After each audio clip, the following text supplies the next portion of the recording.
KLIP, Jeffersonville.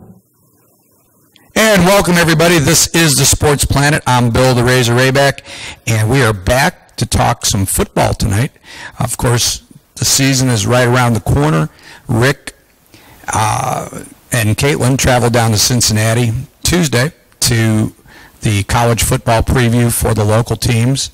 And then, of course, Greg Henning and I tomorrow will travel up to the Pro Football Hall of Fame to be at the Ohio Athletic Conference smoker for the football season, and we'll see who's picked. I would be surprised if Mount Union was not picked to win it, but you never know. So we will see what happens with that. Now, of course, John Carroll will be in the mix as they upset the Purple Raiders last year, although they are with a new coach. So it'll be interesting to see if John Carroll can recapture what was going on as far as the momentum. Were they able to recruit more kids because of that? Because, of course, Mount Union has that built-in 22-year run of being in the playoffs, 11 straight appearances in the NCAA championship. So, you know, the type of numbers that legends are built upon. So as far as Mountain Union is concerned, they will be, you know, just looking in my crystal ball, I don't see them not being the preseason pick. It'd be kind of foolish to pick against them. But we will see how that works out in the future. And, you know, I do want to touch on some other sports. Of course, our focus at this point usually turns to Ohio State football, the Browns and the Bengals. If Cleveland has a team this year, we're not quite sure. They've entered the NFL for this season, but we'll see if they pay their dues. Now, just all kidding aside, I expect the Browns to be better. They could only go one way. I mean, I suppose they could lose all 16, but Cleveland was close in a lot of games last year. They were not quite as bad as their record indicated, so we'll see what happens with the Browns. The Bengals, on the other hand, they're going through some rebuilding. This could be Marvin Lewis's last year. There are some rumblings that he may retire this year, regardless of what happens. And he is the second longest tenured coach in the NFL, so behind Bill Belichick, yeah. And, of course, Belichick has a few more Super Bowl wins under his belt. So we'll see what happens. Of course, the Dallas Cowboys are always a point of controversy, as Ezekiel Elliott has been enduring some domestic charges. You know, Rick, I just don't know when you look at this type of stuff. I really feel nowadays, being a professional athlete, you walk around with a target on your back. And I'm not saying Zeke didn't do anything, but I think for every situation that does happen, there are, I refer to them as gold diggers out there who are looking for money. And for instance, if they get in a closed elevator with a professional athlete, you know, they catch wind that this guy's worth millions of dollars, and they tear their blouse, tear off a few buttons, and say, oh, you know, I don't know that I could go anywhere if I was a professional athlete without an entourage of 3 or 4 people. Yeah, you'd have to have people watching over you and making sure that you're covered. Yeah, and I think they do that in the NFL in the rookie camps when they do they have the rookie welcome day to the NFL, and they go from A through Z. They go over the rules and regulations, the do's and don'ts. And, of course, I'm sure that's one of them. So we'll see what happens with the Cowboys. I know Rick is a Cowboys fan. Those are my boys. I thought they would get to the Super Bowl last year. I got to tell you, I was surprised the Falcons made it. The Falcons did make it a good account of themselves in the Super Bowl, except they forgot to play the second half of the Super Bowl. That's right. Yeah. And, of course, I think Tom Brady and Bill Belichick went waltzing all the way back to Foxborough with a big smile on their face because Brady sat out 4 games. Matter of fact, I heard one of the commentators say maybe Brady should sit out the first 4 games every year, you know, get rested up and come back. And that's right. That's good rest for him. Yeah, well, you know, at his age, he's getting to those advanced ages for professional athletes. So we'll see what happens with that. Of course, the Buckeyes, this past Friday night when Rick was at the fair, we went up to the Friday Night Lights in Columbus. And, Rick, there was about 4,000 people there. And there was no admission, but they did have the concession stands open, and there was about 4,000 people there to watch basically what comes down to a dog and pony show where the top recruits in the country come into Columbus. They put them through drills and things like that to see, what Ohio State's all about. Most of them are well-versed. They've been on campus already. Very rarely, when they come to Friday Night Lights, they haven't been to Ohio State several times at that point. Some impressive performances. Emory Jones, who is committed to Ohio State, a 5-star dual-threat quarterback. Very, very good. Didn't know what to expect. We were watching quarterbacks throw. One of the things I always measure quarterbacks by is how they throw the fade, how they throw the corner routes. I kind of, over the years, have listened to John Gruden about that when he does his quarterback camp. And he says if a quarterback can't throw the corner route, then you might as well cross them off your list, because he said that's the toughest throw. You have to be able to make that throw in the NFL. Well, and it's used a lot. And watching Emory Jones throw the football was a treat. He did not underthrow him. I mean, everything he was pushing to the back line of the end zone from about the 40-yard line. So now what college did he go to? Well, Emory Jones is going to be a senior in high school this year. He is a recruit for... He's a senior in high school? Yes, he's being recruited for... For Ohio State? Yes. So has he signed? He can't sign yet. No, he's committed. So there's a difference. Which means he can change his mind. Right. Matter of fact, he had accepted a visit to Alabama. He's still being recruited by Clemson, yeah. So, but he has said he's coming to Ohio State, and we'll see. I mean, there's those commits that back out, and that could be the case here.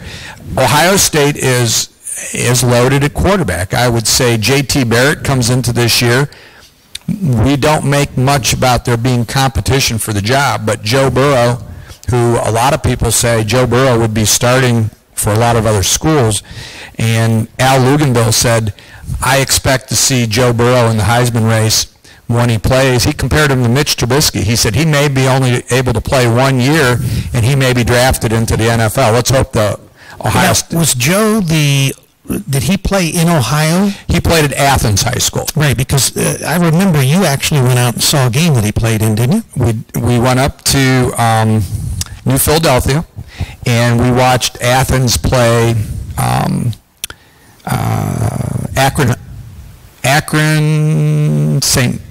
Vincent, St. Mary, I think is who they played. Of course, Paris Campbell, who's on the Buckeyes, played in that game too. And what a phenomenal game. Joe Burrow let him come back. I believe they won by 3 in the end of the game, like 59-56. And then Burrow led Athens down to the state finals, where they met Deshaun Kaiser, the new Cleveland Browns quarterback from Toledo Central Catholic, and they lost in that game 58-56. So it was the last team that had the ball was going to win that game. But Joe Burrow brought great numbers. He is a better passer than we've seen at Ohio State in many years. Cardell Jones aside from arm strength, Joe Burrow has a little bit more touch. He can put the ball on target, and he is a big-time prospect. So, well, we'll see. We'll talk to Zach Rayback here in a little bit. He'll be doing the Big Ten East preview at 6:30. We'll have him coming up. At 7, we've got Scott Wilcox in Kansas City. He'll be doing the Big Ten West preview, and at 7:30, we'll have Greg Henning will come on, and Greg will be talking to us about the Mid-American Conference. We hope to, during some time here, to squeeze in Tim Fillinger, because there's something going on with the Cleveland Cavaliers, Rick. You might have heard about that. LeBron is going back to high school? Maybe he is. I don't know. There is a controversy in Cleveland. When was there not? Yeah. It's football or basketball or baseball, or there's always a controversy in Cleveland. How do you work around that? That's just crazy, But we'll see what happens. I want to talk a little bit. We hope to have Coach A.L. Matthews on from Hocking Junior College. We'll be doing 3 of the Hocking Junior College games this year. Yeah, they made the long trip over here to the studio. Yes. So hopefully everything's all right and they'll arrive soon. Yeah, hopefully we'll get a chance to talk to them. we're going to find out a little bit about the history of the hockey program. It's only a couple years old. We're going to talk about junior college football, which is going to be a new animal. I mean, in the state of Ohio, they are the first to have junior college football. And if you're not familiar with that, that's like a 2-year school. Like here we have Southern State, you have Lakeland Community College up in Mentor, Ohio, you have Cuyahoga Community College up in the Cleveland area. Now, would it have to be a 2-year school? Let's, as an example, Wright State, so they have a football club, so it sounds like they're trying to maybe ease into football. Would they be able to play a junior college type of football? I don't know. I don't know if you're I think the ruling where they get caught is if you're a Division I program in another sport. You mean like basketball? Right, or track, which... Baseball. Baseball. And for years, fact unknown for most people is when the Dayton Flyers had won, they were in the 1980s. Division III? The Division III version of Mount Union. Right. During the 80s, they had won 3 Division III titles. Mike Kelly, who was the coach, was also the track coach. And they were Division I in track. So what they were doing is, and I shouldn't say what they were doing, but the perception was when they were recruiting track athletes, they were looking for kids that also played football. And they came in, and Dayton was very lethal. The Grudens were there at Dayton. Heard of them. Yes. And so Dayton had a nice run there, and then the NCAA changed that rule in the late 1980s, where if you were Division I in basketball, baseball, track, you had to, the best you could be would be Division III, or what they called non-scholarship 1AA. And that's where Dayton ended up going to, and there was about maybe 12 schools that fell into that category. And they were all in the same conference, and it was kind of a spread out conference because you had the University of San Diego fell into that category. So what conference was that? The Pioneer? yeah, it was the Pioneer Conference. Exactly right. And so they traveled all over the country. Washington University in St. Louis. I mean, it was wild when you looked at it. It was really like the NFL because they were just spread out all over the United States. But so that's a little bit about that. The junior college scene, it's a kid that, for whatever reason, decides he doesn't want to go to a 4-year school yet. It's not sure he wants to go to a 4-year school. It could be academic. And a lot of times, Division I schools store prospects down in the junior colleges. They recruit the kid, can't qualify, and they direct them. Ohio State's had a close relationship with Fork Union Military Academy, which is in Virginia. And that's what they call a PG program, where they actually get like a 5th year of high school, except that 5th year team, which they do not play other high schools, they play the JV teams of colleges throughout the country, and a lot of colleges get to see them. So they might play Penn State's JVs if whenever they have JVs, but scouts are out to see these games because these kids just didn't quite make it into Division I. Eddie George went to Fork Union Academy and ended up, of course, being the Heisman Trophy winner for Ohio State. Michael Thomas, who plays for the Saints, who played for Ohio State, went to Fork Union Academy. So, I mean, those are the kind of things that we'll be seeing hockey in the future. We'll be playing those kind of teams. And so you're going to see good quality football, Rick. It's Division I players, for whatever reason, didn't quite get into the show yet. They're just hanging out. Yeah, they're hanging out, and maybe in a year or two you may see them on the big time. So, that's where hockey's at. They do have a bowl game system, hopefully. If they qualify for bowl game, we may be there this year since we're doing 3 of their games. That'd be great. Who knows? We might be traveling somewhere to televise Hawkins bowl game. So, we're going to hopefully find out about that. We'll talk about last season. We'll try to find out who the new, the top returning starters are. We'll also take a look at the top recruits. Who were some of the kids that maybe they got from Ohio U or Ohio State that couldn't qualify, who are going to play junior college for a year or two? And we'll see. Now, I would say probably the great majority of those kids, it's not like they have a Division I football team. A lot of those kids will play football, but it will be at some of the schools that we'll be telecasting games for. It might be Ohio Dominican. It might be Ashland University. Matter of fact, one of the games that we're doing is the September 17th game where Hocking is playing Ashland's JV team. Now, people might ask, well, why are they playing a JV team? It's because they are a junior college. The kids at Hocking are going to bust their butts because those Ashland coaches are going to be watching the Ashland players, knowing that they have eligibility remaining, and Ashland may come across the way and recruit that kid and say, hey, why don't you give us a call when your season's over? You know, we might talk to you about coming to Ashland. So this is a great exposure, like an exposure camp for these kids where they can show their abilities to other colleges when they play JV teams. Now, when I look at their schedule, Rick, they start out with Cincinnati Christian University. It's JV. Right, we saw them last night, or we saw their coach and one of their players. And is Ken Riley the coach down there? Is that? I believe so. Yeah. Former Bengal. It's Fulcher. David Fulcher. Yeah. David Fulcher is head football Once coach. again, an ex-Bengal. Yep. And he, it was interesting because you could tell, the way he spoke about the team and the facilities they don't have, and how I think he said the locker room was originally, what did he say? They made the locker room from. I don't know whether it was a coat closet or, but this is their second year of existence, and and I hope we'll get we have the audio from yesterday's media day, and we'll try to get that on the Campus Nation website as soon as we can. But very interesting, and that just shows you what these fledgling programs, what they are faced with, but particularly because this is a different type of college, being and in fact I think he coached before that Cincinnati Christian High School. Right? Yeah. So he went from Cincinnati Christian High School to Cincinnati Christian College. Right. And so very interesting. And he said that most of their alumni are pastors and yeah. Well, and there's a number. The church I attend, there's a number of the high school kids go to Cincinnati Christian from there, and we hope to be, if we can work things out, we might be doing one of Cincinnati Christian. That would be nice, yeah. Hopefully building a relationship with them and being able to telecast some games.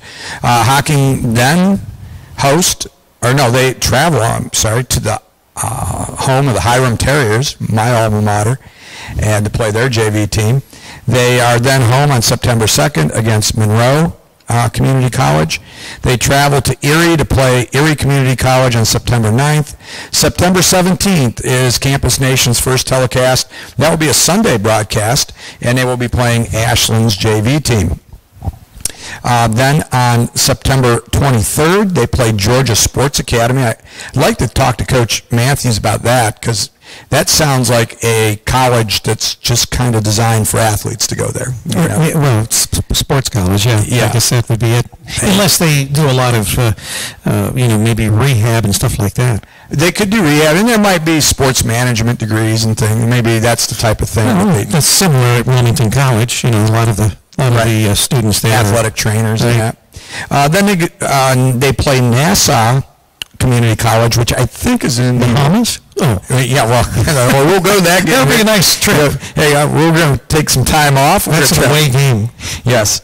Then they travel to Austin Peay University, which is down in Tennessee, to play Georgia Military Academy, so it's kind of they're splitting the difference on that one. Mm-hmm. They play Lackawanna College out of Pennsylvania, October 21st. And then our next broadcast of the Hocking Hawks, as their nickname is, they will be playing Lewisburg Institute out of Laurinburg, North Carolina. And so we'll get a chance to see some North Carolina players there. I'm sure there's probably some recruits from the Tar Heels and the Gamecocks and probably the Bulldogs that are going to be there, that are trying to get eligible to be able to play football. Then on November 5th, they host Alderson Broadus, I think that's out of West Virginia. And then on November 11th, they play Asa College out of New York, and we'll be there for that one, Rick.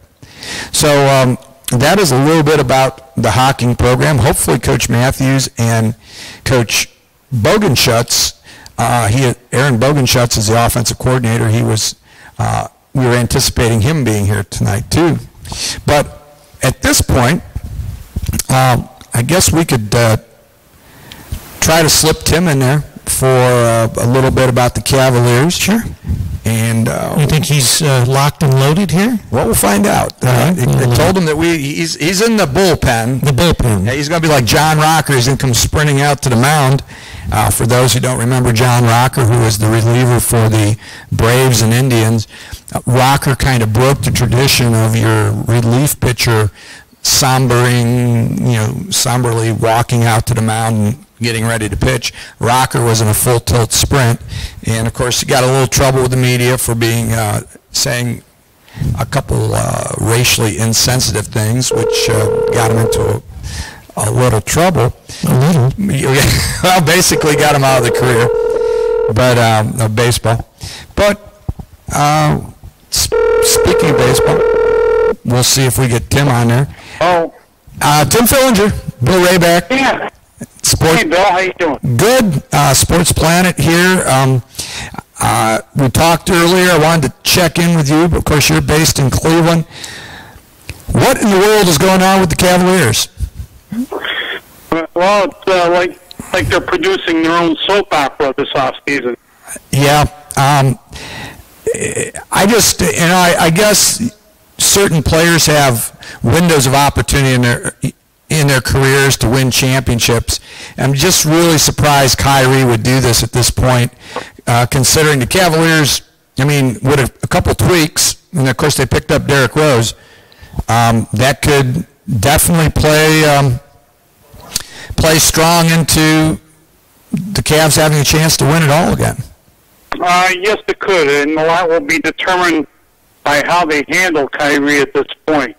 Right. Even though he has asked for a trade, he is under contract, I believe, through 2019 or possibly beyond. So right. The Cavaliers don't have to trade him at this point. And certainly with a new general manager on board, they're going to try to explore the best possible deals in return for talent for Kyrie if they are to make a trade. Straight up trades don't look very good for the Cavs on that. I would say, and we talked a little bit about some possibilities earlier today, I think a natural one, you're going to get about the same kind of player, a little bit older, would be maybe Mike Conley from Memphis for Kyrie Irving. And you can't really believe that the Cavs are going to get much else because Conley's in that mold of being one of the top players in the NBA. Yeah, and that would probably be about as good a return as the Cavaliers might be able to expect. And, of course, there are some Ohio ties there with Mike Conley, formerly from Ohio State. So he may be interested in coming back to Ohio. Tim, I think the other thing I could see the Cavs doing maybe is trying a three-way trade where maybe they would go and tap into the the Brooklyn Nets, and where D'Angelo Russell recently got traded. That might be a possibility where maybe they would move Kyrie to the Nets. Of course, that's not going to be a straight-up trade. Now, the Cavs would get a little bit younger with that kind of trade, but they would have to get a little bit more. And, of course, if they're going to match up with Golden State, they're going to have to get longer, especially in the backcourt. So, maybe Brooklyn has a young prospect, 6'6", 6'7" guard, where they'll be able to bring him in and help the Cavaliers get a little bit better depth and a little bit younger depth on the bench, because we both know that they're going to also have to get younger too. Yeah, that's true. They're going to have to address that as well as their bench in general. And of course, now Golden State pretty much has set the bar as far as other teams trying to compete with them. Yeah, and of course, Cleveland's playing catch-up right now. Now, we talked about some interesting trades that where Cleveland might package Kyrie with, of course, Tristan Thompson is eating up a lot of the salary cap. Great rebounder, great defender. His range from the basket's about 2 feet. So Cleveland needs to pick up some scoring in that position, and we talked about the possibility of maybe a Kyrie and Tristan package going out to maybe the Clippers and bringing Blake Griffin here, which I think we'd make out on the point deal there if we could, get him over Tristan. Now, I don't know what we could get in a package there. Would we get some draft choices or what else the Clippers might have? But it's kind of interesting playing GM for the Cavaliers and seeing what might be possible. Yes, it is. And, it is going to be interesting to see how the new general manager for the Cavaliers does handle his position, because he's definitely on a hot seat right now, starting off. Yep, he is. And we're still not sure what happened with that whole thing, because I thought David Griffin was doing a good job. And, sometimes you build something, you move on and see if you can do it somewhere else, and maybe that was what the case was here. But if I were Cleveland, considering our situation, I think I would have made every effort to keep him in place, because he has, followed through on his promises. He was able to engineer the Kevin Love trade and put us in a position where, we've been in the finals 3 consecutive years, and arguably Cleveland could have won it twice. So, that's where we're at with it. But are you seeing anything in the plain dealer? Is there any scuttle up there that's suggesting that the Cavs are looking any particular way, or are they just going to sit on Kyrie and make him play? Well, right now it's just a bunch of speculation. As you were saying, you alluded to a few possibilities already. I think they're going to be looking league-wide to see about the best possible package deal that they can come up with for Kyrie. But I also think, and I hope, that they don't do anything too quickly and just give him away and don't really get anything in return for him. Well, they tried, from what I understand, they tried today. They offered Kyrie, or from what the rumors were, Kyrie for Kawhi Leonard to see if San Antonio would move on that, and that went down in flames from what I heard. Yeah, I think that was a quick no on San Antonio's part. Yeah, I didn't see that one happening either. But, well, Tim, thanks for checking in with us. We did want to get you on and see what was going on up there with the Cavs. We will get you on next week, talk a little bit about the Indians. They're in a tight race in the Central Division. But thanks for being on tonight, and we will talk to you next week. Well, thank you, Bill. And let's keep fighting the good fight. It should be interesting to see what they do in the next week or two. For sure, for sure. So that's Tim Fillinger in Cleveland, and you are listening to the Sports Planet on WZAA 106.9. 106.9 WZAA LP, Jeffersonville. Hi, Carl. Dad, you go by. Okay, Al. Okay. I have a seat there, Al. Guys, these are ready to go. Even in front of your face. You want to get them close, and if you, once that goes, hit this, it goes green, you're hot.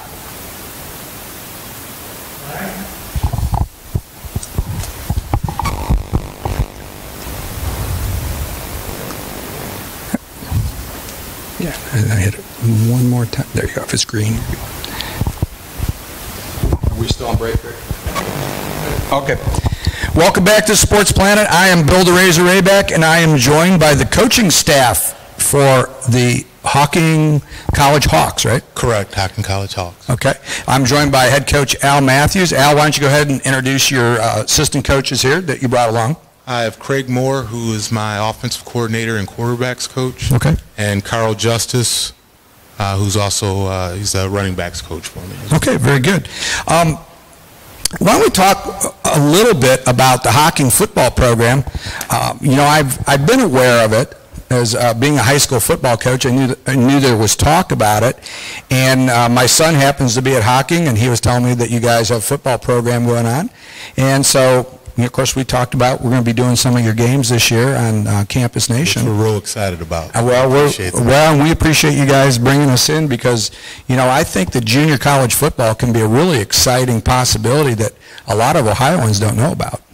I'm originally from Sandusky, and that's kind of when I was growing up, all the coaches would say, there need to be junior college football in Ohio. Sure. And the opportunity came about, and wasn't on the first chance, but the second chance it came to be here at hockey. So. Why don't you talk a little bit about the history? How long has the program been in existence, and maybe some of the growing pains you guys went through? I'm sure facilities. Rick and I were talking about David Fulcher down at Cincinnati Christian. Good man. And he was talking about how they took a broom closet to make it into an office and things like that. And I guess that's the growing pains when you're a new program. Right. So I'll try to make a long story very short. So I started out as the chief of police in 2011 at Hocking. Okay. They kind of recruited me. I went to school there. I'm a deer hunter, so I know the area. Okay. Since I was 8, and I'm 52, so I've been down there quite a bit, right? Yeah. So I was approached by the president at that time to try to get diversity on campus. Okay. And I literally said, well, Dr. Erickson, I've been black all my life. We're not coming down for the hills. And deer hunting, I'm an anomaly, and my folks are from the hills of Mississippi. So right. they know the advantages of deer hunting. And so we talked about athletics. They shot me down. He shot me down right away. He was having some issues with enrollment, and then said, hey, go ahead and look into it, start doing the research. Okay. And it just happened that I ran into Frank Solich. Yes. Great man. He literally sat me down, and we planned this thing out on how I can do stuff for you. Let me get some people to help you. So he got a couple grad assistants. Mm-hmm. I also was a police officer, assistant police chief outside of Sandusky, and I coached football there as well. And a couple of my players from there went on to play at Ohio State. Nice. I actually blocked for Maurice Claret, okay, Brandon Schnicker, which helped me get into the Ohio State family. Remember him well. And so, again, a guy named Greg Gillum.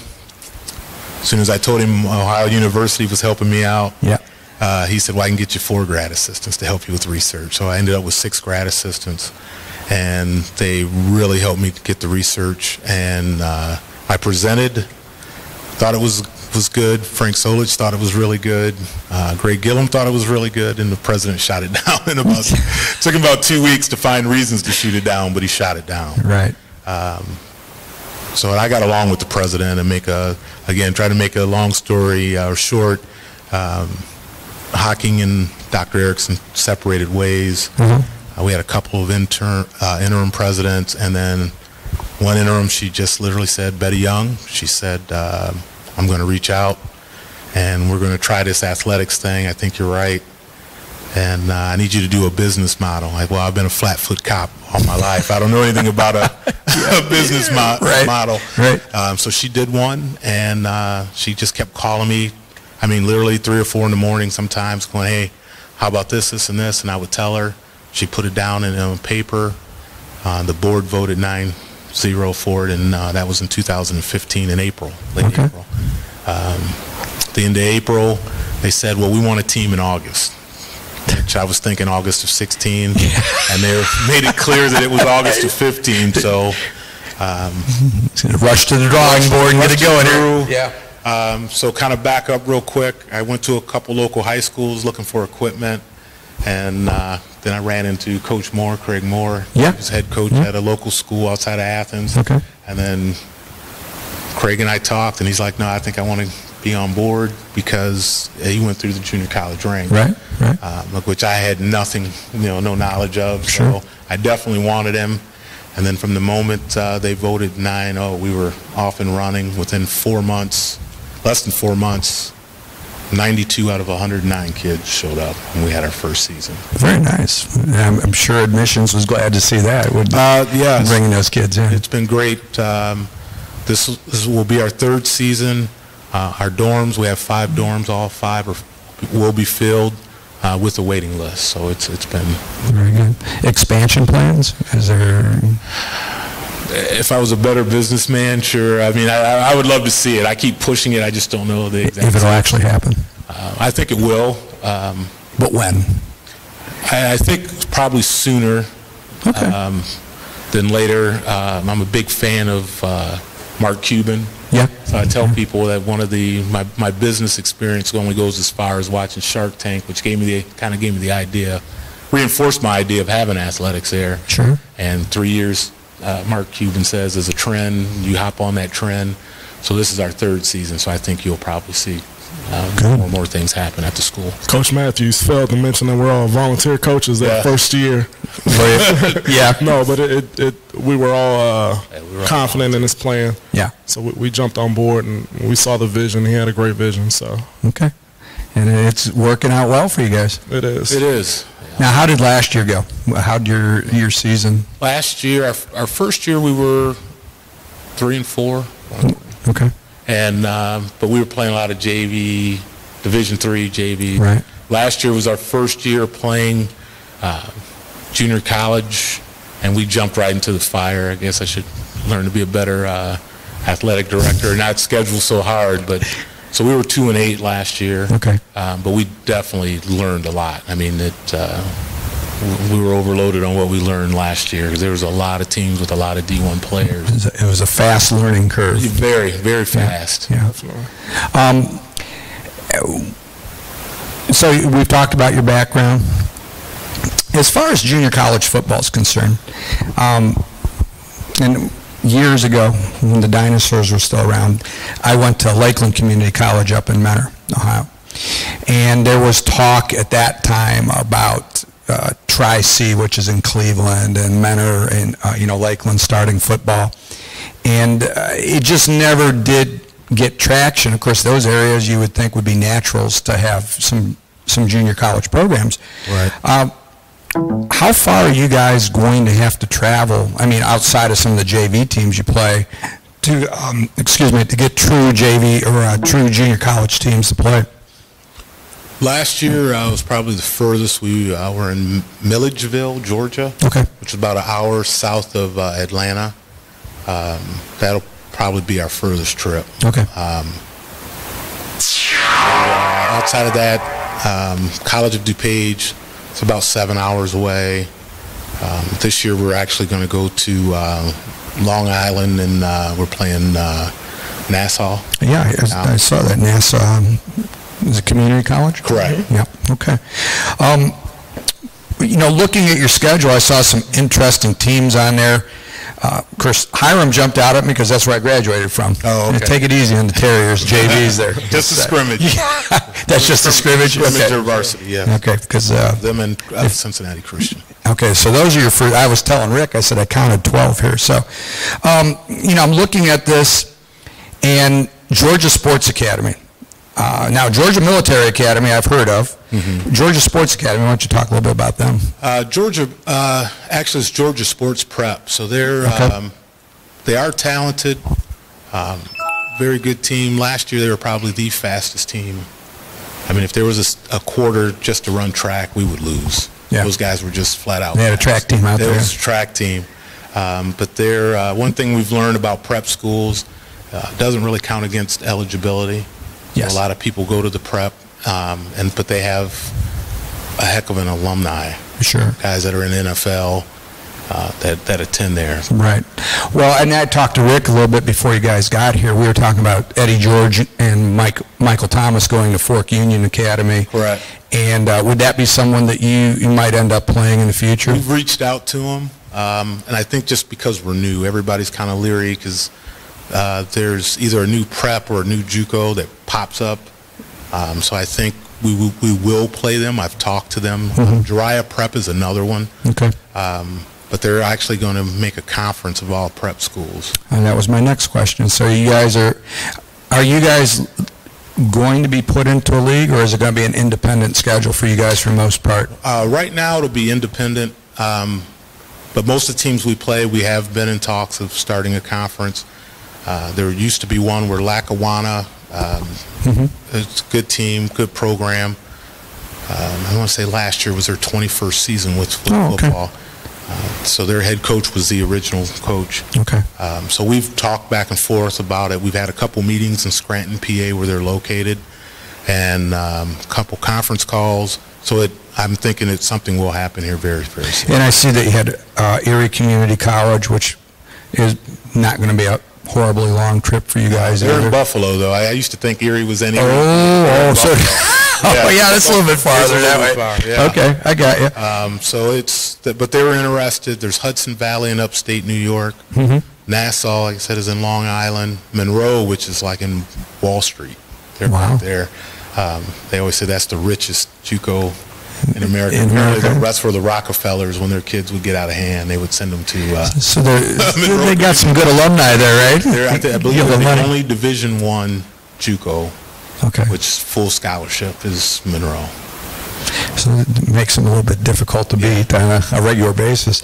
And I saw one here. Where is Alderson Broadus at? Alderson Broadus is their four-year school. They're Division II, NCAA Division II. So it's their JV team, but they're in Felipe, West Virginia. Okay. Yeah, I thought it might be West Virginia, but I wasn't quite They're sure. going to be in that new GMAC conference. Okay. Some of the GLIAC teams are dropping out of to go into the GMAC. Yeah. Well, now Urbana and Notre Dame College. Notre Dame. I think Ashland is going in a year or two. I didn't realize. That's kind of been the word. I can't get Coach to tell me exactly. Yeah, he won't say.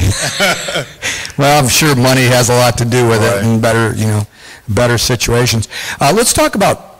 I know there's a bowl system in junior colleges. How would you guys, or what would you guys have to do this year to qualify to go to one of those bowl games? Win. We definitely have to win. Right.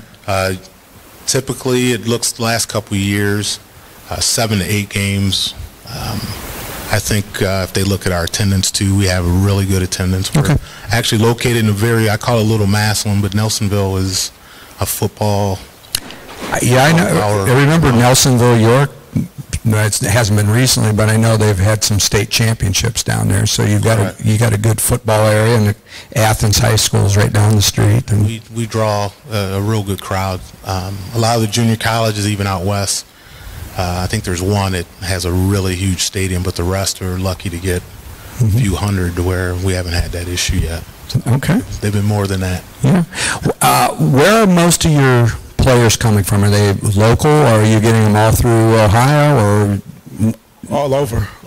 We've done a decent amount of recruiting. I think last year we covered about 17 states. Nice. Expecting to be in the 20s this year. A good chunk of them come from this great state of Ohio, this great football state of Ohio, though. Sure. We had a lot of luck reaching up into Detroit, Michigan, that area, and north of Indiana. Coach Matthews made a road trip out to Alabama and Louisiana. Southern swing there. Yes, yeah. I'm sure he ate good on the way there too and back. Sounds good. All over, though. All over. With the last two teams that you've had, do most of the kids go on and play somewhere else, or do they play 2 years and that's it? Or have you had some kids that have went on to play at some different colleges? Yes, we have. We've had about a little over 20 so far. Nice, good number. And we've just graduated our first official class of athletics. Okay. So a good chunk of them Division II and NAI and D3 talent that have gone on. Right. Some of our standouts at the quarterback position, and a couple safeties. We have one that's going to Ohio Northern. We're really proud of with his GPA, and a few others. I think our first year we had a linebacker go walk on over at Temple. So no complete big-time D1 talent yet to finish that whole process. It'll take a while. Right, and we've got some good bodies coming in right now that'll hopefully up that, but definitely some good guys have left and left a good print on the program so far. Now, in junior college, you talked about graduating your first class. Is there, obviously there'll be kids that come and stay 1 year and go. Does that affect the eligibility when they go to an NCAA if they don't stay both years with you guys? If they don't stay both years, it does affect. Anytime they step foot on the field, one game, that first game, it counts towards that year of eligibility. So if they come and play one season with us, they have 3 seasons left of eligibility at the NCAA level. Right. And same if they play 2 here, they've got 2 at the upper level also. There are a few that come and they're already NCAA qualifiers. Right. So that's usually the reason that they're able to come and just do 1 year, maybe even one semester, and then move on to a 4-year institution. Okay.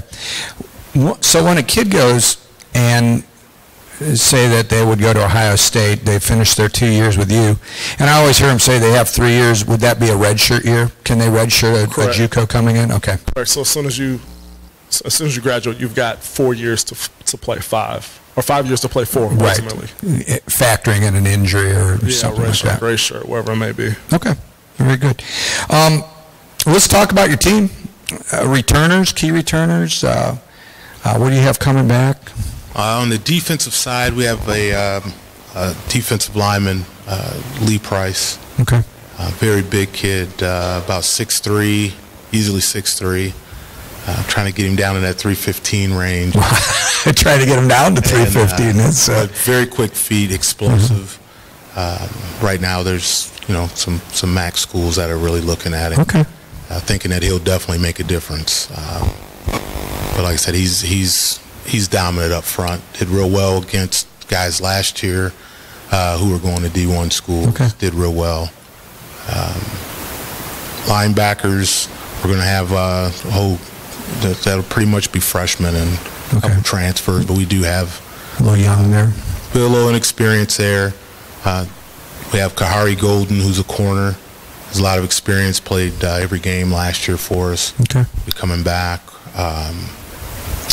Offensively, I like to start out with the line first, but our center, Brady Johnson, he's from Indiana.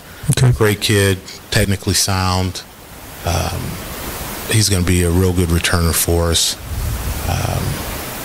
Kevin Greenhow, one of our wide receiver, outside receiver. Great hands. Put on a clinic. A couple games where he just put on clinic. It was unbelievable, the type of catches he can make. Running back, we have a kid named David Moore from Columbus. We call him Boom. Real excited to get him back on the field. So good. Key losses. You're losing your quarterback. You're losing, obviously your linebackers, and you're going to be replacing all of them. Yeah, we lost 2 quarterbacks. Our starter, Trent, was very valuable. He's probably made up over half of our total offense these last 2 seasons. The backup to him, who had a chance to play in a few games and start a couple last year, Darius Strickland had a chance to go on and play at he's at Kentucky Christian now also, and Trent's over at Central State. Both of them were key contributors last year. Offensively, those would be the big chunks that'll be missing there. We have some good young talent coming in a slot this year, and wide out to make that competitive and make up for what's going on there. And I would say our top 3 quarterbacks will be very competitive and competing for that number 1 spot, but definitely missing a big chunk there with Trent being gone offensively. So I guess being in junior college as a coach, it's kind of like being John Calipari at Kentucky, where you have him for a year, in your case 2 years, and then you're replacing him. So it's a little different than being in a 4-year school. It is. Coach Matthews and I talk about the install there with offense and the way we teach, and we try to make the best adjustments and schedule within our first 3 weeks of camp there in terms of teaching. We spend probably just as much time with walkthroughs and as we do with our actual physical contact practices. We spend a good amount of time with chalk talk every day. So we do a lot of teaching, and I think that's what makes this part of this level of college football very unique. You lay the foundation a lot in high school, and we still do get a lot of good talent that comes out of high school, and it comes from well-established programs and well-taught before they get to us, but we still end up laying that base foundation before they get to a 4-year also. When you look at the kids that you're getting to come there, is there do you have a scholarship? How does that work? Is it just strictly like Division III? If you want to play, you come and got a chance to play a couple years and show what you can do? Right now we're Division III, no scholarships, other than what we have on the academic side. Right. Financial aid. Okay. So truly like Division III. Correct. Exactly the same. We do tryouts. We have 2 per year. We're allowed 2, so we use one during the spring. Actually, it's in February, and then those are for students that are already on campus, and it's kind of a camp for the high school seniors. Get a good look at them, and then we do another one in June. Right. And that's kind of how and then we go out and recruit. We're getting a lot of contact from schools from, like I said, all over. We're talking about Louisiana. I happened to be talking in Louisiana and literally ended up talking to 10 kids. 5 of the 10 are coming. Good. Well, that's always a thrilling thing, and until they get up here and they see the snow, right? That's what they always say. In the Division III schools, they say, we've got all these kids coming in the fall, and then, by spring, they've seen snow. But when you talk about talk about evaluation as far as the kids that you're recruiting, when I worked at Heidelberg under Mike Hallett, Mike had what we called a plus-minus system, and he would have what they call a 3+, a 2+, a 1+, and when they were rating the kids, they were looking at how many years they felt they would be contributors to the program. And obviously they spent most of their time recruiting the 3+s because those were the kids they thought could come in and make an immediate impact. How does that work with you guys? I mean, are you guys, hey, if you want to come, if you could get 150, you'll take all 150? Or, I mean, is there a limit because of equipment? I went out to see Larry Karras one time, and he had 100 kids out on the field, and he told me, he said it just becomes a management problem at a point, because he said, how do you get all these kids on the field? Some of them are good football players, but when you get your program established, it's going to be a difficult thing for some kids to come in and get significant time. Yeah, we deal with a large number right now. Actually, last year we had 160 come out to our camp. Wow. Okay. And we have nice equipment. We have good equipment for 120. Okay. So, some of the kids weed themselves out throughout that process, just like any football team. Not everyone lasts from first day or day one. But as far as recruiting and getting student athletes here, we have a good chunk that reach out to us. Obviously, those are the ones that might know that they might be having a bit of an academic struggle, and some that just really need a little bit more exposure. Yeah. As far as the tryouts go, as Coach Matthews mentioned, we go and we evaluate, and we usually have a set number of what we want to take from each tryout based upon how many we're recruiting at the moment and what we're expecting already. But Coach Matthews ultimately has a goal number that we usually reach, and we've been lucky and blessed enough to really have our pick. Again, this is one of the best football states here in the best football state in the Midwest. Absolutely. So there's a lot of good talent that reaches out to us, and we do end up turning down some. And at this point, even to this day, we've got some student athletes calling to see if we have spots open. We have to turn them down, even if they are good talent. We've made commitments to ones that we've been talking to for months now. So. Yeah, and I mean, you've got to have your pecking order and that type of thing. You want to be known to make a commitment to a kid, and if you do, you just, the next best flavor comes around and say, oh boy, I'd really like to have that kid, but you don't want to get that reputation out in the recruiting ranks, because obviously you'll have competitors who will turn that against you, I'm sure. Right. So let's talk a little bit about your schedule. If you were going to, do you have a rival? I mean, do you have a team that you guys have played all 3 years now, or? So in-state, really, believe it or not, is Ashland's JV. Okay, that makes sense. Our kids look forward to it because they know some of the players on. Sure. And Lee Owens is a coach who I've always looked up to. Okay. So, the chance to even compete against him and his staff has been great. Lackawanna, because they've kind of already, the road we're traveling, they've already been through that. Right. Again, great staff, get along with their coach real well, but that's kind of a rival as well. But I will say the biggest one is probably Lewisburg in North Carolina. Okay. Now, is that the one that's in Laurinburg? Down. It's in Lewisburg. Yeah. Okay, it's kind of down by the South Carolina, North Carolina border. Yes. Okay, been through there.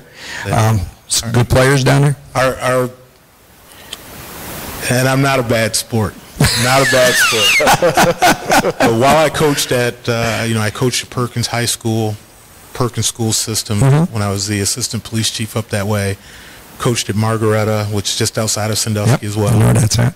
I have never had a team that had 28 penalties in my life. We had 28 penalties, and our best corner I've seen in years, was ejected on the 5th play of the game. And I'm still not sure what happened, other than when you look at it on film, they both hit helmets like, "Hey man, how you doing?" And hit a helmet, and somehow my guy got ejected. They call him for targeting. And it's kind of like Joey Boza in the Fiesta Bowl. Yeah, a lot louder than that. Yeah. And we were shocked. And at the end of the game, shook hands. That was good. I didn't say anything. But when I went to get we had to get our camera, because we still don't have a staff like, Right. From staff. So I have to always make sure we got our cameras and everything. And their coach was joking on just how the game went, and I kind of listened. I'm a good listener. I've been a good detective for years, so I listened, and then I peeked my head around the corner and just let him know that when they come to the Buckeye State, it's going to be a different story, and if I'm unprofessional and we happen to be up by 40 and it's 3 seconds left, I'm probably going deep. And that tends to come. Karma's can be bad for some people, can it? Yeah. Well, good.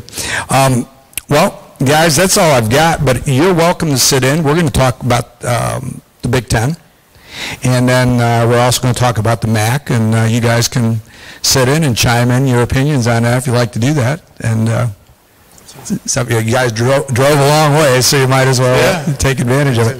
We're going to get. Let's get Zach on first, Rick, and then we'll get a hold of Scott.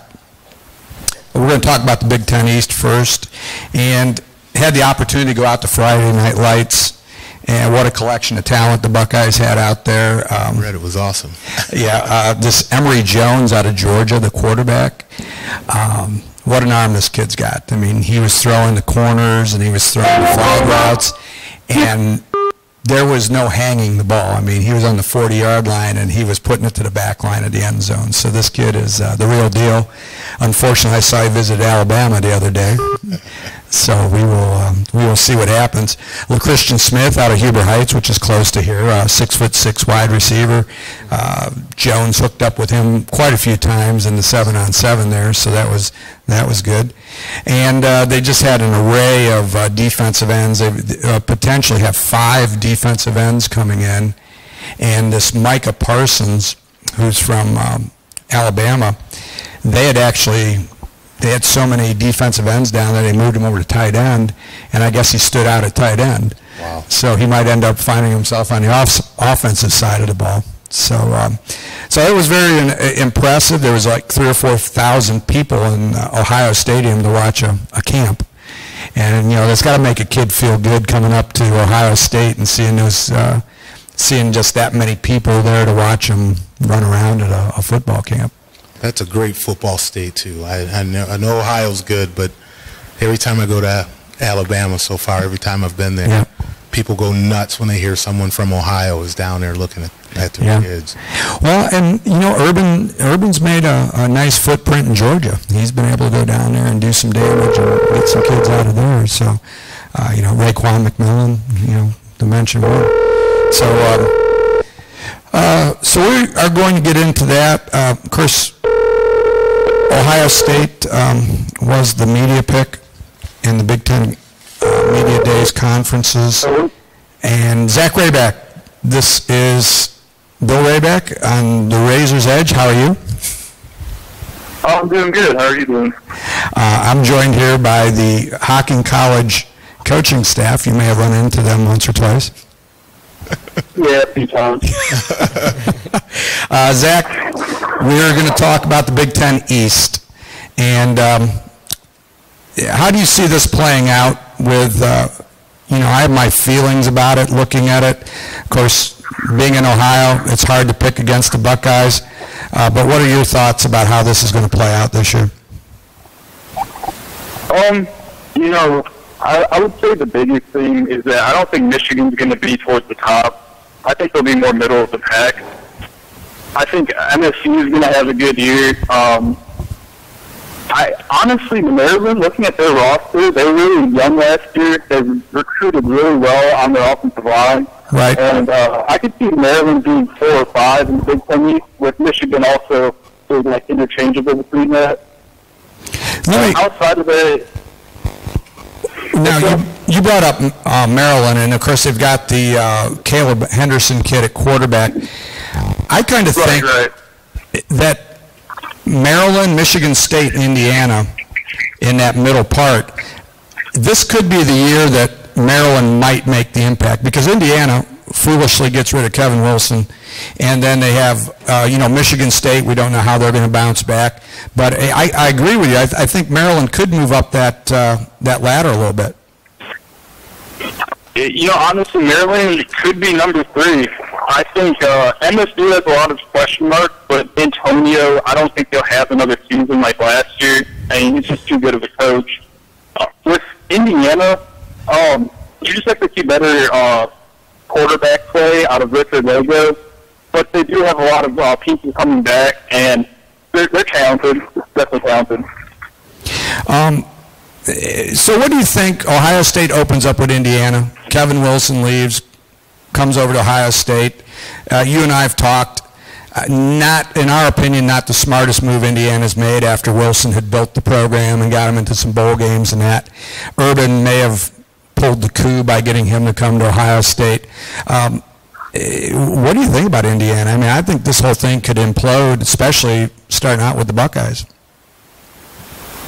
Well, it's going to start with Indiana being able to score on Ohio State, because honestly, they lost Divine Redding, who was a 1,000-yard rusher.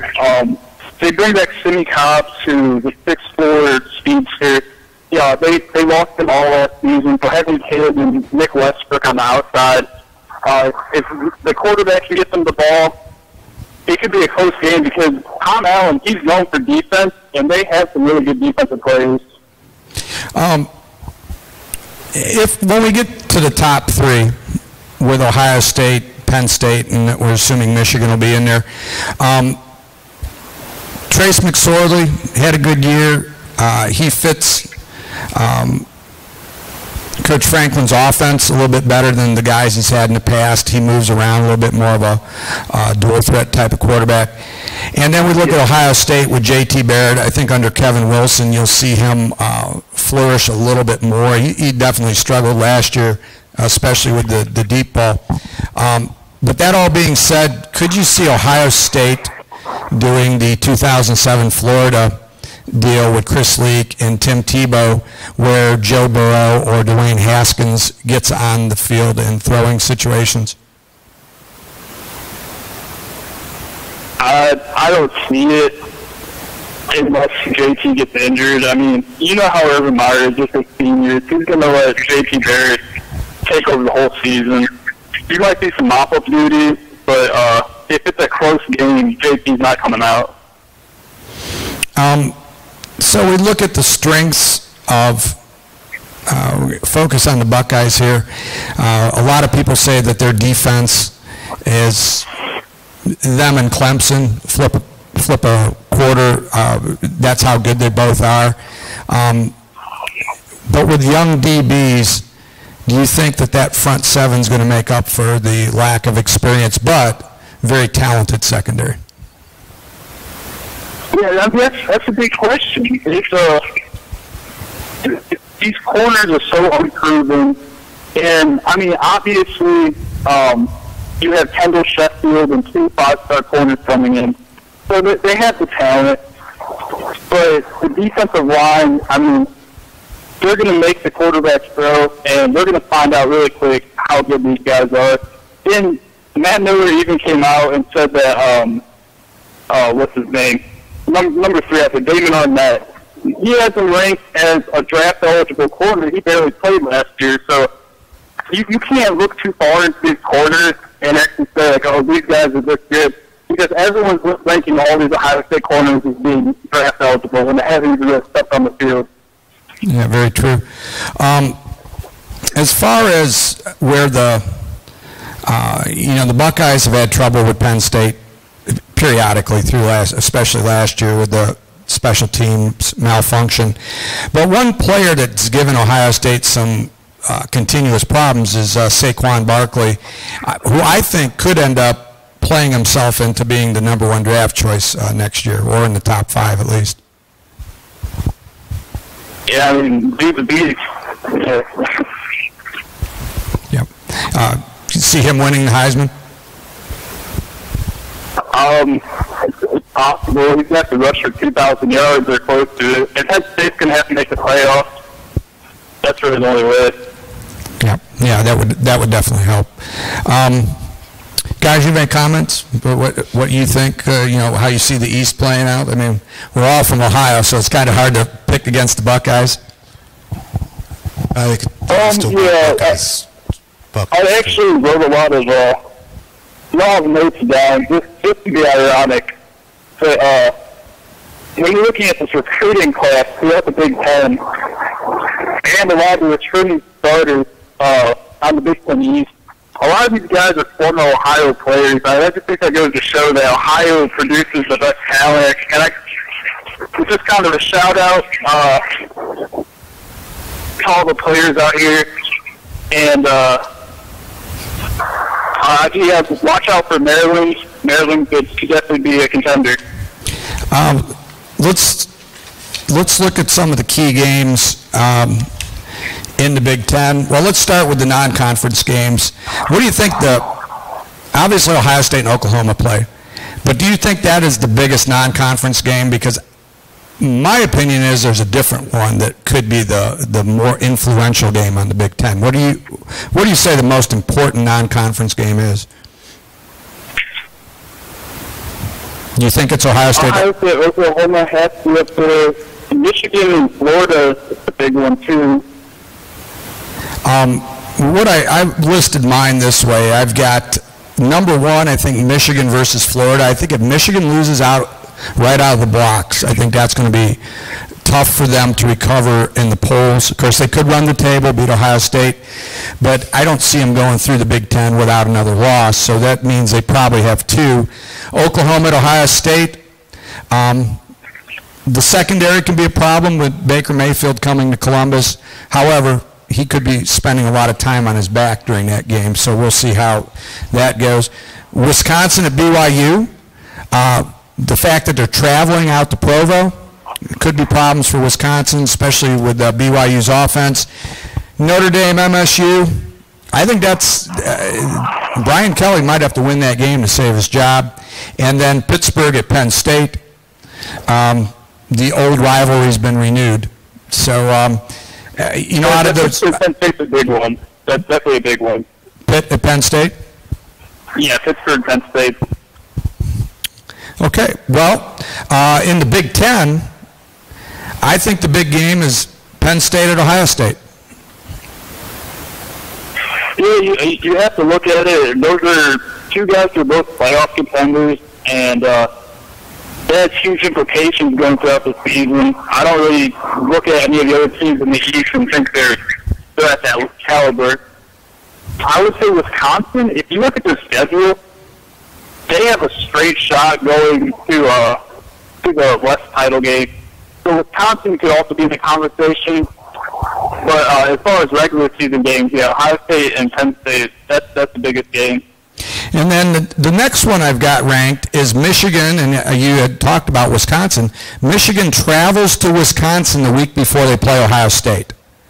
And I think that can be the stumbling block for Michigan because, especially if they happen to drop that game to Florida, they can't afford to lose before they play Ohio State if they entertain any chances going to the Big Ten championship. I completely agree. Ohio State at Michigan, of course, that's got to be in the top 5 games there. Iowa at Wisconsin, of course, you being the big Iowa fan there. But I think Iowa will bounce back because the years that you don't expect Iowa to do anything, Kirk Ferentz seems to rise up and gets them in playing position. He gets that team ready. He does. And he does a great job with the line. I mean, he produces a very solid lineman there. And they'll be decent in the trenches. Quarterback in that'll be the biggest question. They have a good running back in Akron Wadley, and they have some decent wide receivers on the outside, a lot of possession guys. And I think the fifth game I've got, a lot of people like Northwestern. They think Fitzgerald has a good group coming back. You know they're always going to be smart kids at Northwestern. Yeah. And they figure out a way to win. So I think Iowa at Northwestern, because Northwestern gets an upset here and there, they might actually win the West. Yeah, Northwestern, you look at it, they have Clayton Thorson coming back. He's going to be a 3-year starter.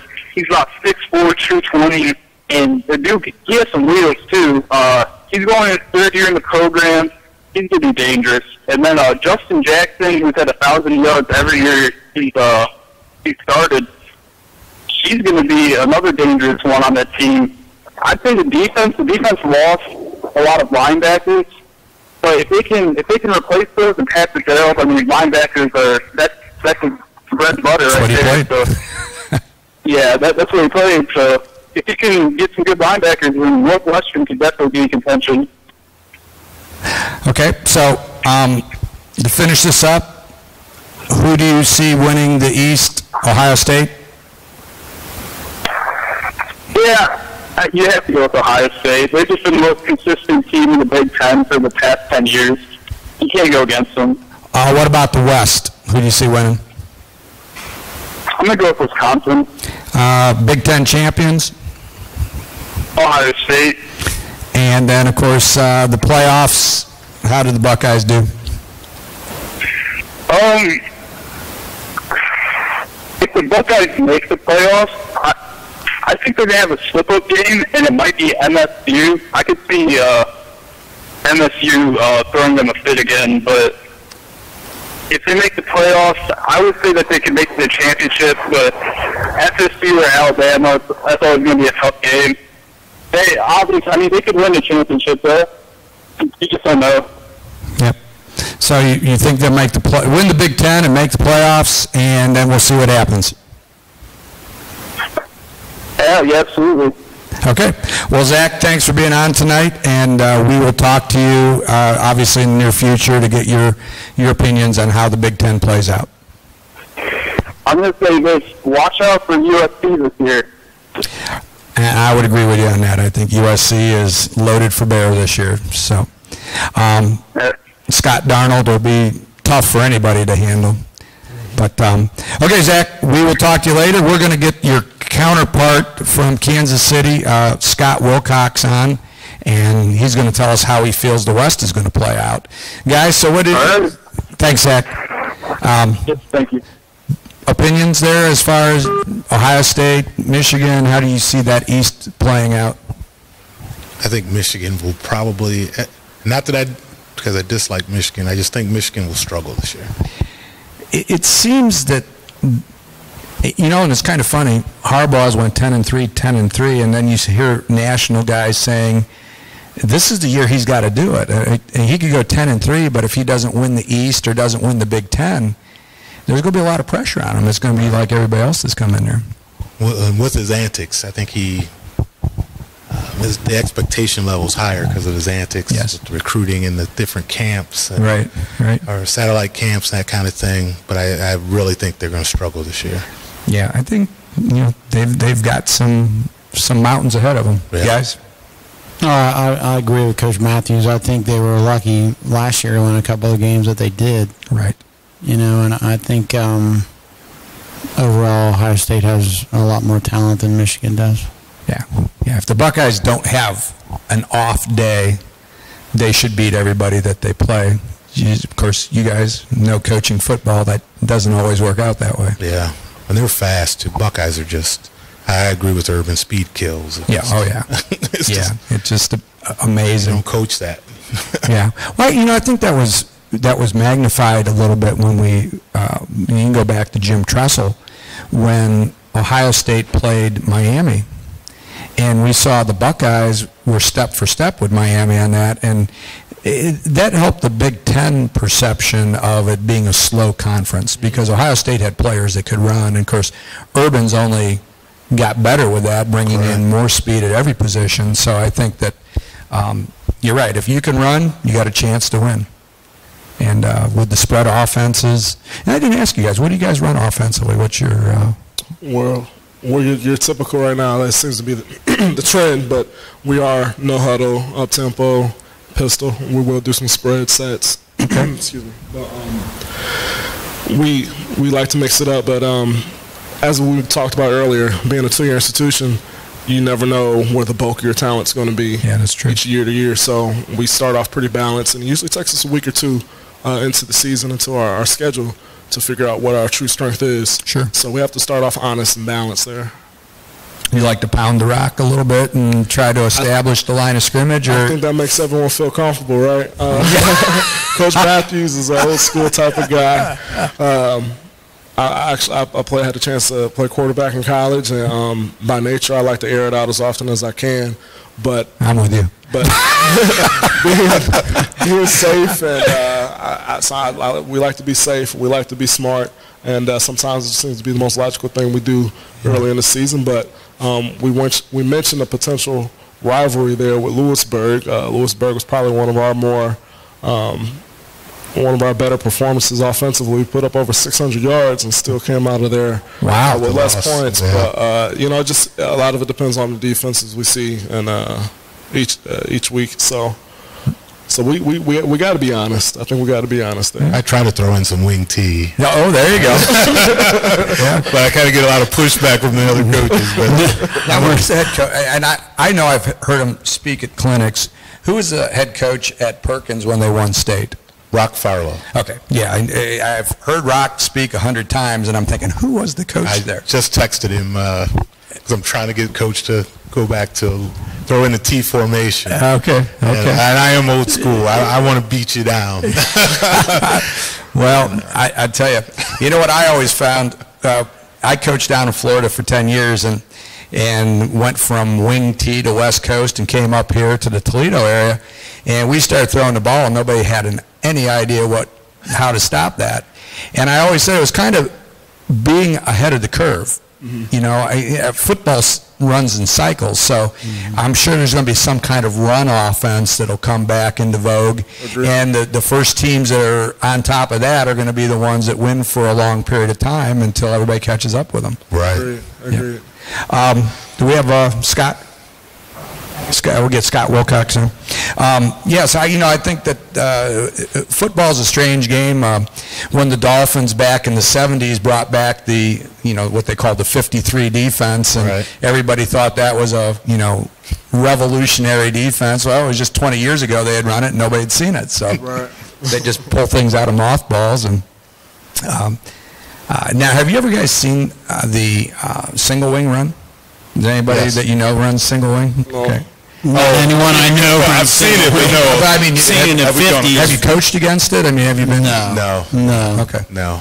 I've seen it a couple times, and it's a wild offense, and it's fun. Yeah, and I think parts of the spread have its roots back in the single wing when they line up with the multiple quarterbacks back there, and you've got a wildcat situation. Right. Yeah. So it's it makes it fun for the fans, and I think that's why college football, the people tend to gravitate, because I think there's maybe a little bit more variety than what we see on Sundays in the NFL. Most definitely. Right. Yeah. As far as defense, what are you guys doing? We're typically a 4-2-5. Okay. After Rock left Perkins, we had a guy named Dave Brouch that came in, and we were typically 4-4 under Rock, and then this guy brought in the 3-5, and I tell you, I think he was guessing, but he guessed right. We literally had 5 linebackers. All 5 went to MAC schools, and but our D-line was kind of depleted. Right. But we had 5 linebackers that could move. Sure. So I'm a big fan of that. So we try to do a little 4-2-5 and a little 3-5 as well. I think we saw years ago, and I always adopt another team besides Ohio State to follow. And I started following TCU when Gary Patterson just got things going. And, of course, in the beginning, a lot of people don't remember back 15 years ago, but they were built on defense. I mean, that was all about, and it was the 4-2-5, and he was recruiting corners and running backs and turning them into defensive ends and linebackers. And, you know, we talk about speed. That's what turned TCU around. Right. But, boy, that 4-2-5 could shut anything down that they came up against. So, good defense. It is very good.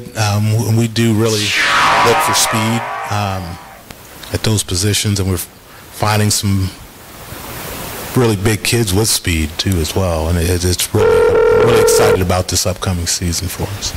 Are you running? Do you like to run press, to run man-to-man, or are you more zone? I mean, with 2 years. Oh, okay, guys, we'll get back to that. Okay. We got Scott Wilcox here. Scott, Bill Ray back here on the Razor's Edge. I'm sorry, Sports Planet. That's my other program. I'm joined by the Hocking College coaching staff here, Scott, and they're sitting in as we preview the Big Ten. And, of course, you've got the Big Ten West helmet on. So let's talk about that. How do you see the West playing out this year? Well, you got to say if Wisconsin's lose. You know, they haven't. First of all, they've earned it with what they've done the last few years. They have the most returning starters of any team in the West, and quite honestly, I think they may have the easiest crossover schedule versus the East teams. So, it's Chris has done a wonderful job since he's been there, and they're certainly on a roll, and I think it's theirs to lose. Yeah, and I noticed that I believe they do not have Wisconsin or Ohio State on their regular season schedule, so obviously that's got to be a great assist for them. Yeah, their toughest crossover game is, or I should say their only crossover game on the road is at Indiana. Right. They've got Michigan and Maryland at home at Camp Randall, so sure. It schedule certainly sets up nice for them. What about Northwestern? How do you see them? You see them? Do you think they're a real challenge to Wisconsin, or where do you see Northwestern at? You know, I was shocked when I saw the Riders poll come out. They were a comfortable second pick in the West, and I love what Carroll has done there over the years.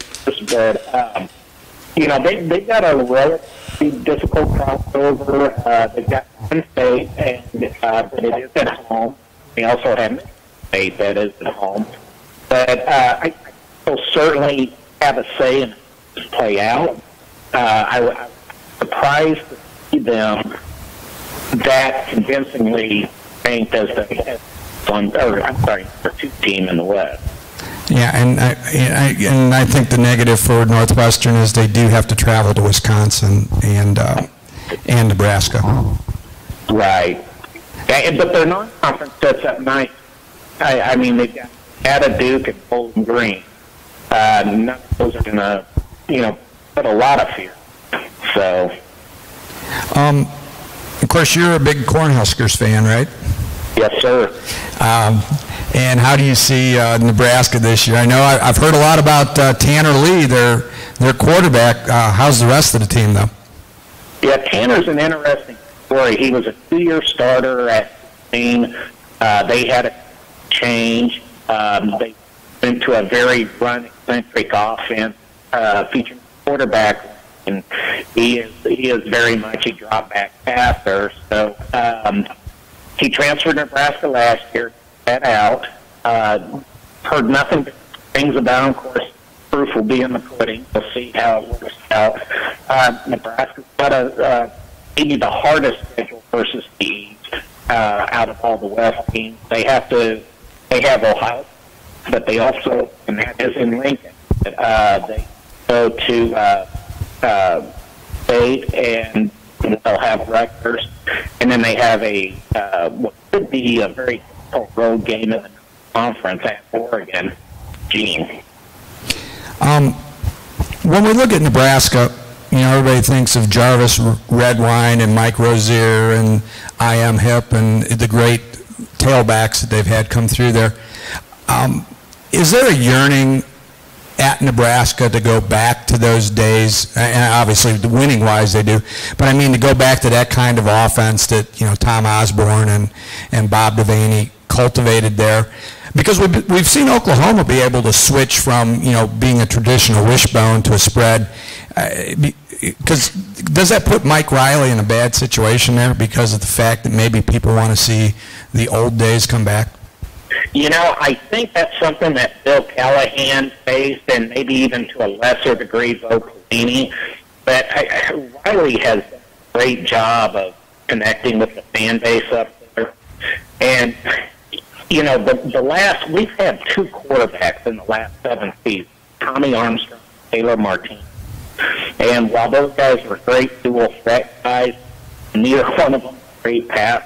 And I think now that Riley really has a quarterback available that is considered a great, you know, pro-style type quarterback, I think people are, for the most part, more willing to let's wait for it to happen. The schedule is going to be tough this year. So then as we move down into the middle to the bottom of the West, do you feel, you know, Minnesota has P.J. Fleck rowing the boat there, and then we got, you know, Kirk Ferentz always puts together a good product. How do you see the lower half of this division playing out? Well, again, I consider Iowa to be next. I really don't see it from Minnesota yet. I think Fleck needs a couple years to get things going up there. You know, Ferentz is what he is. When you don't expect anything from Iowa, you get something. When expectations are on Iowa, usually a disappointment. But they've got a very weak non-conference schedule, which should get off to a start. Maybe their biggest game of the year will be at Northwestern in mid-October, because that will be a Western Division foe, and if they can go on the road in that game, that may get them conference momentum to get up and really be a player at the West title. Yeah, I have actually, that was one of the top 5 games I picked was Iowa at Northwestern, because I think that'll have huge bearings on how the West plays out. Sure. Purdue, Jeff Brom comes from Western Kentucky. He had some great offenses down there, put up a lot of points. Purdue, right now, Joe Tiller was able to win. Of course, he had Drew Brees, which makes things a lot easier. But can Jeff Brom bring back that air raid kind of offense that made Purdue, you know, competitive? Yeah, and I think he has a chance to do it. They're non-conference pretty rough this year. They've got Louisville, Ohio, and Missouri. If they can get any one of those 3 games, I think they'll be. I'm a very big fan of Frank Solich, and I think what he's done at Ohio is wonderful. And if they can even get one of those 3 non-conference, I think that would be a start for them. And then it's just going to take time. It feels that it's going to need time to get that thing built up. And then, you know, that leaves us Illinois, Lovie Smith. Right.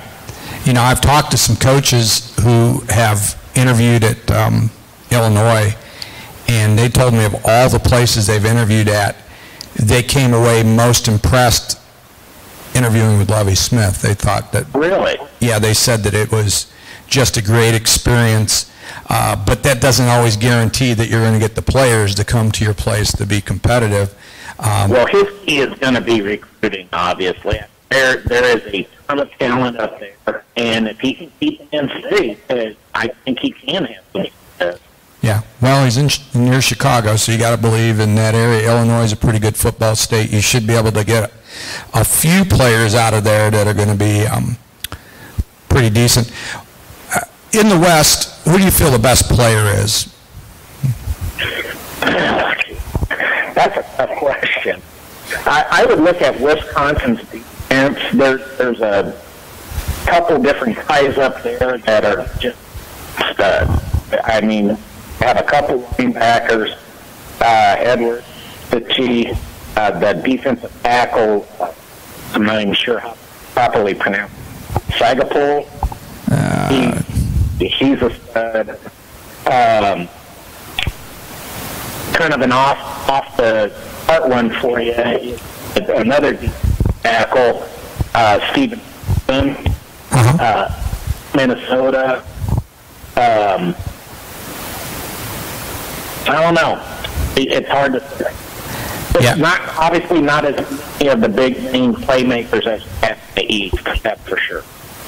Yeah, I mean, it's not like there's that standout running back in the West like there has been in the past that you could put your finger on them. So how do you see the Big Ten playing out? Your pick for the West, your pick for the East, and who's going to win it? Yeah, I've got to go with Wisconsin.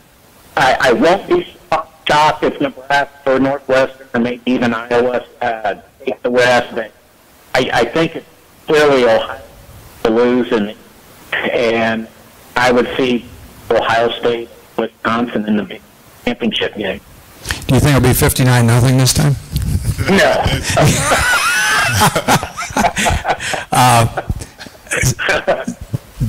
So who do you see winning that? Ohio.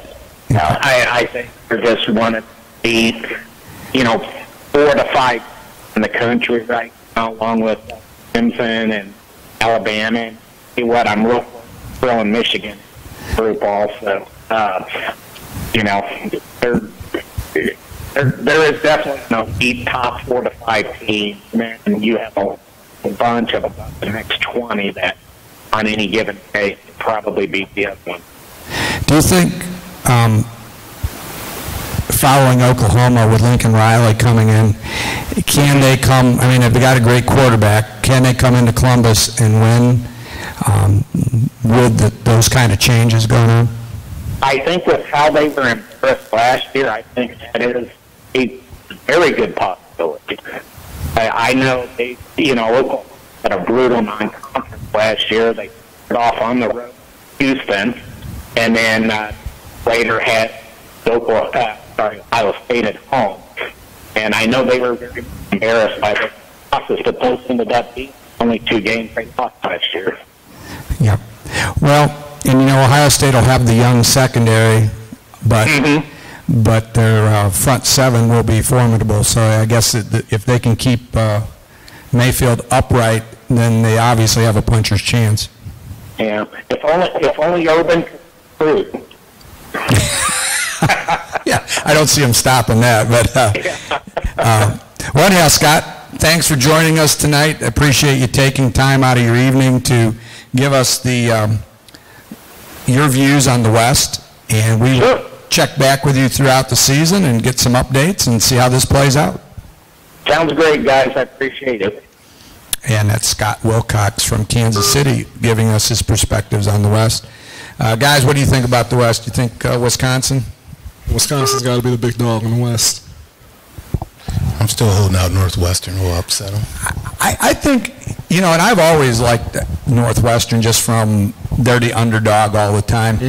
Wisconsin brings the big maulers in there, and it's kind of interesting how that game will play out. It's will Fitzgerald out-scheme Wisconsin and be able to pull that off. But, yeah, I think it's going to be interesting this year in the West. I think unlike the last few years, Iowa made that run, which was kind of unexpected a couple years ago. But Wisconsin has been the standard in the West, and Northwestern's going to have to knock them off to get there. So that takes us through the Big Ten preview. We'll get Greg Henning on here. Greg's going to talk about the MAC, and we'll see how Greg thinks the MAC is going to play out, being a Bowling Green grad. I don't think he can put Bowling Green in there this year. So, guys, you're down there by OU. Phil Steele has them picked as the preseason favorite to win the East there. What do you guys feel? I mean, Solich has done a great job. I mean, for many years, OU just laid there dormant, and he's come in and made him a factor. I think he definitely woke up the program down there and let the MAC know that there's more to Athens than just the reputation that they have. But, right. No, I really do think they're going to be odds-on favorite down there. they play exciting football. 'Cause when I was growing up, I just knew them as they were kind of doormats for everybody else. Same. You just never remembered OU being in the conversation as far as winning the MAC, but he's put them back on the map. They're winning bowl games every now and then. They're going to bowl games, which is going to help you with the recruiting. Guys, while I got you here, there was an interesting Sean Frazier, who's the athletic director at Northern Illinois. I'm listening to XM in my car, and Sean Frazier is being interviewed by one of the guys there when they were doing the MAC previews. ESPN has approached the FBS teams about moving their season to the spring. And here's the lure. They get each of the FBS teams gets about $1 million off the TV contract right now. If they were willing to move to the spring, ESPN says they would be able to pay each one of those teams $25 million. Spring, here we come. And that's what Sean. Okay, that's what Sean Frazier said. He said if the money's there, he said we'll move to spring because he said we need it to keep our programs going. But anyhow, we got Greg Henning here. Greg, we'll get back to that, guys. Greg, you and I've had that conversation. What do you think about that? Yeah, I'm not in favor of it. I think the MAC schools every once in a while they have a chance of, getting to the New Year's Day bowls and not at the playoffs. They really don't have a chance of it. I think the college football needs to stay in the fall. I understand with the allure. If you pay somebody $25 million, I get it. You have to look into it. But I also, with ESPN and their financial situation, I don't know how they can afford to do that. Do you think, okay, so let's say that we don't make the move. Guys, and Greg, I'm joined by the Hocking College coaching staff here. They're in studio with us. Do you think that there should be a separate playoff for the FBS teams and have their own national championship? As a coach, do you think that's more important to go sit in, you walk into a kid's living room and you say, we won the national championship, and you're wearing your ring? Say you're at Toledo, we'll use that as an example. Do you think that is enough that might sway a kid that's sitting on the fence to go to Toledo opposed to maybe going to, say, Indiana? I think it's a possibility. But if they're going to move it to the spring, I know one of the big draws at the MAC is if you're one of the Gatineau, Michigan schools, and you're sitting in a recruit's living room, and you're telling them, hey, we're playing at Michigan, or we're playing at Michigan State, or if you're in an Ohio recruit living room, and you say, we're playing at Ohio State in 2 years. That's also, you get to play in one of the biggest stages in college football. So I don't know what's going to be a bigger draw. And I think if you tell us, hey, we won the national title, well, they know it's not really the national title. So I don't know how much draw that's going to have. Well, you could say that to Mount Union, too, but they still believe that their national title is just as important as the one that everybody else won. That's true, but I think it's a little different because that's Division III compared to Division I. Right. I think those are apples and oranges. But, I mean, I just think I'm not a fan of the multiple national championships. I think this is just all financial driven, which I know that's how the world works, but right. I'm kind of an old time when it comes to that stuff. Coach Matthews, what's your idea on that? I think it would make a difference. Yeah. I think that would, if a kid's on the fence, especially nowadays, I think the kids are more in the materialistic type of thing. So they see a trophy in a ring, sure, shiny object, they're going to go for it. Well, in playing time and things like that. Well, it stands for success. Yeah, you know what I mean, for in their eyes. So. Yeah. I'm about 50-50 on it. I think there's a place, I think there's a spot for those kids at those FCS schools. I think you look at the world of recruiting and so many different type of bodies and kids out there. Right. I think some of these kids fit right in with those systems and the schedule. And I think it would take away from the magic of a college football also if you separate the two. And then, as you mentioned before, kind of like what Greg was saying, is that he's a traditionalist as far as keeping that together. Yeah, but then you don't have the, you know, the historical episode I know of, you know, Appalachian State and Michigan. Sure. You won't have those magical moments there that stick in history of football. Yeah, unless, you know, I think if they kept them in the fall, there would still be the crossover games like that. But then they would have their separate playoff, which means you're taking some of the teams out of the bowl games because you're putting them into a format and that. True. You spoke of recruiting tools also. That is a big recruiting tool for them. Hey, would you open up with these powerhouse schools, and then, you know, help set the tone for the rest of our season. So now, a few years ago, Bowling Green, when Greg Brandon followed Urban, and they played Alabama in an opener, and it was a pretty good game. Maybe 27-17 or something like that. And I heard Greg Brandon speak at a clinic, and Brandon said that Bowling Green never, even though they played well, they never recovered from that game because of all the injuries they picked up against Alabama. And so that set them up where they maybe would have won the MAC, but, you know, so, yeah, I guess there's pro and con on that. For sure. Greg, so let's look at the East first. How do you see the East playing out in the MAC? Well, Bowling Green's going to rock the table. I told you guys.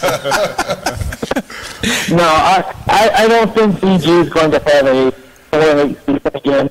But I think they'll get back into it. I think they're going to be a bowl team. But I think the top two teams in the MAC East are going to be Ohio and Miami. I know I heard you talking about Frank Solich when I just got on there. Yep. In the 12 years he's been at OU, he's won 88 games. And then you have Chuck Martin at Miami, and, you know, if you're a Division II guy, you know who Chuck Martin is, what he was able to do. So I think it's down to Ohio and Miami. I don't see anybody running the table and going undefeated in the MAC and conference play. But I can see Ohio, Miami, and possibly BG if they can get things turned around, which I think they will, in the 5 to 7 win range. Now, you know, for a long time, Akron was an afterthought until Terry Bowden got there, and Terry's been able to bring in some pretty good kids. Warren Ball from Ohio State had transferred to Akron. Where do you see Akron in that mix? Because I think Akron always can be dangerous because they have a great coaching staff up there. They do. If you look at coaching staff, you have Terry Bowden as head coach, you have Chuck Amato as defensive coordinator. What Chuck was able to do at NC State with Phil Rivers and staff. I mean, those are some pretty good teams.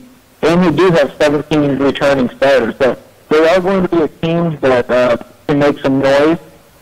I just don't think they're able to get over the hump. I don't know what it is. They went 5-7 last year, and I think that's going to be their high mark again this year. But I just don't see them being able to get over the hump this year. Okay, let's bounce over to the West and let's talk about that. Of course, Toledo Rockets have been, you know, every year they seem to have the right guys, and either Northern Illinois or Western Michigan or somebody comes rowing the boat by and they stumble across them. So do you think this is the year the Rockets will win the West? Toledo, is that a team in the MAC? I'm not quite sure. Now you went to Toledo too, to be honest about this. I did. I went to Toledo for a year, and then I took a year off. That's how bad it was. Oh my goodness! Wow. This is a little rough on the Rockets there. Hey, you know what? It's going up in the 4-1-1. You got to pick one. But no, I think Toledo is a team to beat this year in the MAC West. And you know, throughout the '90s, with Chester Taylor, with Sean Tate, and you know, those players going up against Randy Moss, Byron Leftwich, Chad Hankin. Those are some phenomenal. Some good players. Good players. Yeah, absolutely. I mean, those were some really, really good teams and good kids they had.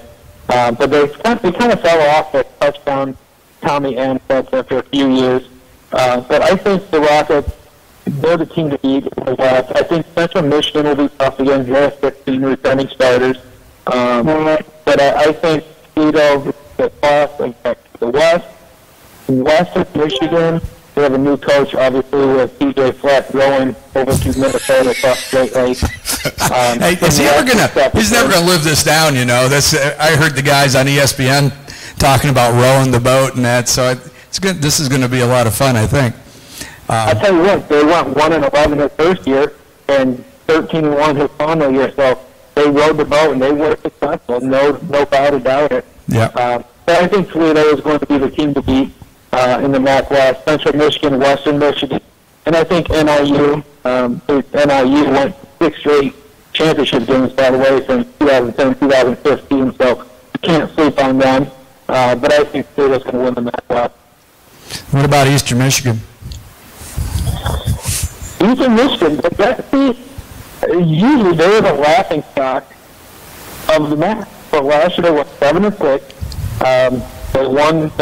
They lost their ball game. They have 16 returning starters. I don't know if they can do it 2 years in a row. Yeah. They have the potential, but I think the MAC West, Toledo, Central Michigan, Western Michigan, NIU, I think they could be too tough for them to maintain what they did last year. Unless Charlie Batch has any eligibility left and comes back and plays a few more. He was on the roster for about 50 years. So, Greg, how does it play out? Toledo against who in the MAC championship? I was going back and forth with Ohio and Miami. On October 31st, Miami plays at Ohio. So because it's at Ohio, I'm going to give the Bobcats the nod in the East. So it's going to be Toledo against Ohio. Ohio has not won MAC championship since 1968, and Toledo's looking for their first championships since 2004. Yep, that would be a little history there going on. I was looking at the non-conference game, guys. My pick for the best game is Toledo plays at the U. Wow. So big game for Toledo, and they've been known to pull the upset now and then. I'm going with Toledo. You're going I'm going with Toledo. I think that. they'll beat the U. What's that, Greg? I'm excited to see that game. And this was Western Michigan from a year ago. They play at USC on September 10th. Yeah, and we've seen the MAC rise up and knock off these teams now and then. Akron at Penn State. You have Miami at Notre Dame. Right. Ohio at Purdue, which... I don't think that's too much of a game. Very winnable game for Ohio. Northern Illinois at Nebraska.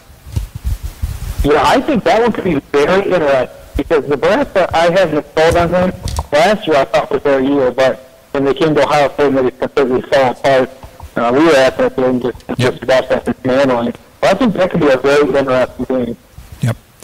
And then, of course, we've got the fifth game I had on there was Western Michigan at USC, and that's because USC is going to be pretty good.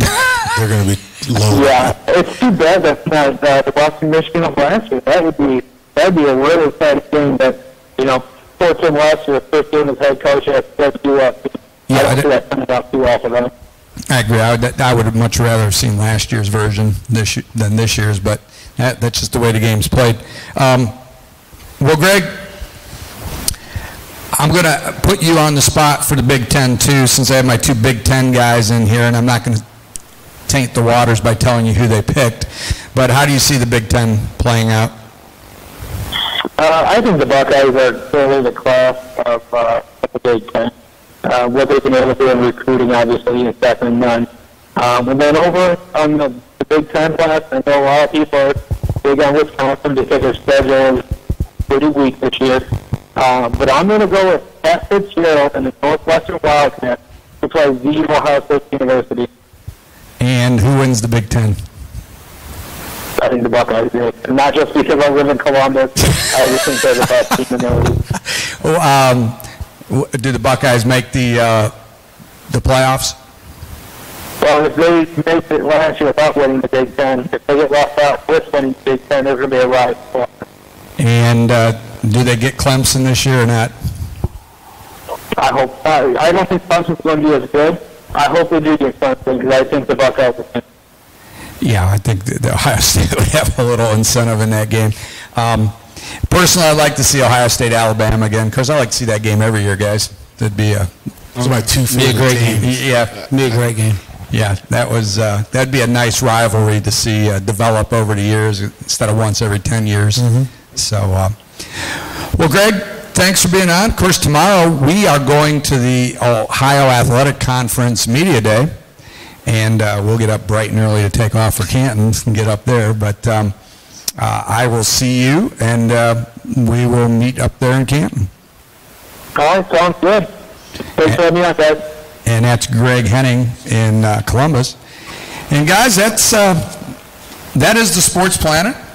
Thank you guys for driving over here, being on. I look forward to having a good, long relationship.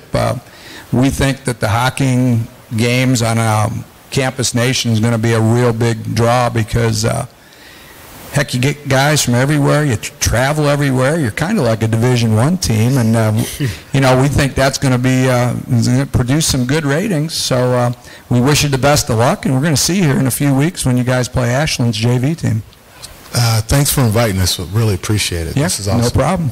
Yeah, and next time you come, we'll have this. Rick's been working day and night on this studio, getting it up and going. But we've got some big plans, and hopefully we'll be able to have you guys back up here, and when we got it finished, and have a little party at the end of the year. Oh, yeah, we would love to come. Sounds good. Okay. So, for Rick Phillips, this is Bill Rayback. You've been watching the Sports Planet. Good night, everyone.